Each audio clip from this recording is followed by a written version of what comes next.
Hello guys, welcome to this video. So in this video I will show you a Python package by which you can draw a set of emojis right in the terminal itself. So this is actually a very simple example. Let me run the Python script here.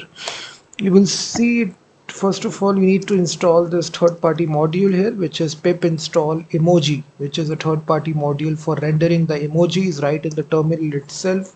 So first of all, install this module, and as soon as I install this, you run the Python script, you will see you will be able to draw these emojis right in the terminal itself. So if you're developing some kind of application where you need to render emojis, then you can simply use this. So now let me just show you how to do this. So simply, first of all, you need to import this emoji package.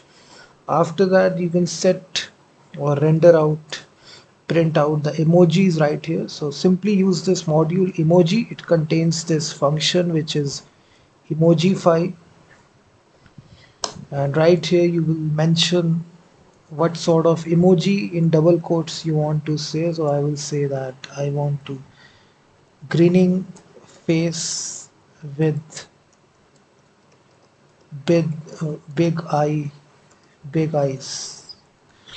So this is actually the name of the emoji. So we have a set of names which are there inside this module. So we are saying that grinning face with big eyes. So if I try to run this Python script, you will see it will render out this emoji based upon the description that you have put right here. You can check out their documentation. They have a series of descriptions you can give like this. You can see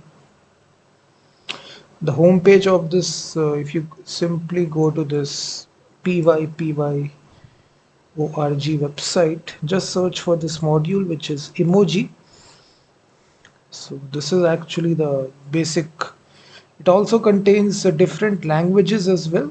So in different languages, Spanish, Portuguese, Italian, French, German, all these languages are also supported. You can check out this module which supports rendering of emojis in different languages. You simply install this by executing this command and simply use it to render it inside the terminal. So thank you very much for watching this video, and also check out my website freemediatools.com, which contains thousands of tools.